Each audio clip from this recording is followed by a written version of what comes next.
In this video, we're going to glue up some wood. Boring, I know.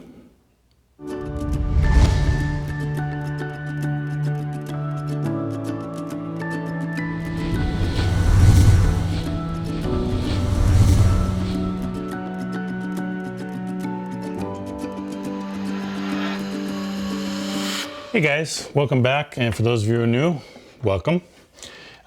Today I'm going to talk a little bit about gluing up wood, mainly panel pieces. A lot of times we need to glue up panels for a variety of things: tabletops, doors, butcher blocks. Just making smaller pieces into larger pieces. Maybe you can't get the wood wide enough. Sometimes the wood is too wide, you have to cut it down because you really don't want to use really large or wide pieces. Now, this particular piece that I have up here, I actually have another one back here that needs to glue onto it, but I'm actually going to make my cuts first and I'll glue another piece on. These are going to be for my door panels for the pantry. And I have 4 door panels that are this long and they're 8 inches wide. So fortunately, I have this almost 11-inch wide maple. And the nice thing about this maple is it's been sitting in my shop for about 1.5 years now, and there's no warps to it. It has a very, when you look at the end grain, it has a very even grain across there, so it doesn't really warp. But I still want to glue it together and then cut them down into smaller pieces, only because I don't want all of them to be large single pieces. Now, there are a lot of ways to glue up the center here. Now you notice that in my 2 of the 3 glue ups that I'm showing you on the video here, most of them have used the 4-way clamping system, which allows pressure from both the top and bottom beams to press down, has the 2 clamps on each end, or has a clamp on one end, press against the solid stock at the other end of the clamp, pushing it tightly together to seal the joint. Now I like those because they keep the wood nice and even. There's no rise in the wood and stuff. So let's talk a little bit about the glue joint itself. In most cases, just glue on there is all you need. A lot of different things. You can use dowels in there. You can use biscuits. You can use a spline in there. All of that adds somewhat to the strength. But in all honesty, it's the glue that's storing most of your strength in the wood, in the glue joint itself. Now, I like using biscuits because biscuits will keep everything even. You won't have one piece above the other, and then you got to mill it down quite a bit. In this particular case here, I had pretty wide pieces, so this last piece that I had to glue up, I was only able to use my bar clamps because they're the only thing I had big enough to fit across there. But I concentrated on making sure that the center joint here was even across the way so that there wasn't no raise or fall in it. Now on the ends, you notice that I use these bandy clamps here. And these bandy clamps work perfect to press up on the end and clamp it together to keep the ends squared up. So when they come off, your ends are pretty even. There's no board misaligned out of there. And they do a really good job, and the glue doesn't stick to them. Now, one thing about bar clamps is glue does stick to them, and you just got to realize that they're going to get messed up, and eventually you're going to have to clean them off. And that's just what you're going to do once they start getting rough to move or hard to work with, or start marring the surface every time you use them. You're just going to have to clean that glue off at a later time. Trying to keep them clean is almost impossible. But you definitely want to alternate bars on top, bars on bottom, and I like to work from the center out. So if you watch the video, I will put out here, but what I do is I put all of my clamps down on the bottom, and I use that little jig that I made, and then I start putting them across the top here. So I'll squeeze them up a little bit, but I won't get them super tight, and I'll start putting these clamps across the top and then making sure that my boards are lined up even with each other. And that just prevents you from having to mill them down too thin to get them all nice and even going across. But the 4-way clamps do that job for you, and that's why they're just absolutely fantastic. Now on mine, I have wooden pieces across there, and to prevent the glue from sticking, I just use packing tape, just clear packing tape across there, and I put 2 pieces of packing tape across there, and it's been on there since I got those. I started using those, and you can see in the video up above here, you can check out the date on that video, how long ago it was I made that video.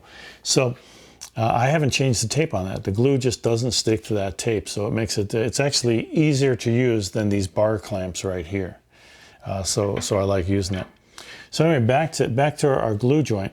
You can use all kinds of things, you know, Rockler and Woodcraft and all of them, they make all kinds of brushes and special glue brushes and stuff. And I do use those. I use them, you know, especially if I have biscuits in there, they help get the glue into that area. But if I just have a flat piece of wood, all I use is just my finger. My finger going across there, I can get the feel for how much I want to press down on there. And I only put glue on one side. You see people say that, oh, you got to put glue on both sides and all of that. That's simply not true, because when you put glue on both sides and you squeeze it together, probably 80 to 90% of that glue is being squeezed out of there. So all you're doing is just wasting glue. I only put glue on one side, and again, by using my finger, I can get a pretty thick, decent coat on there. As long as there's no dry area, as long as everything is wet, and you put them together and you squeeze it, you're going to have a good bond between both sides, even if the other side didn't get any glue at all.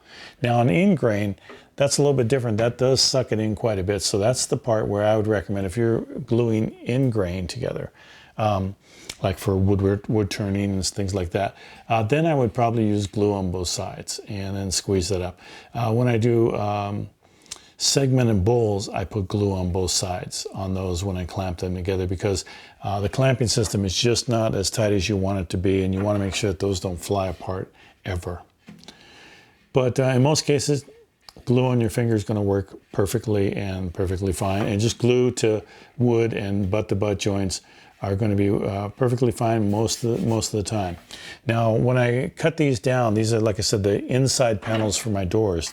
When I cut them down and I start to put on my outer door panels, which these are going to attach to it to create that design around the door, once I put these on, I'm going to go ahead and use biscuits, because I want to line up everything as close as I can so that everything gets even, because I got, you know, 4 different directions that I'm clamping from.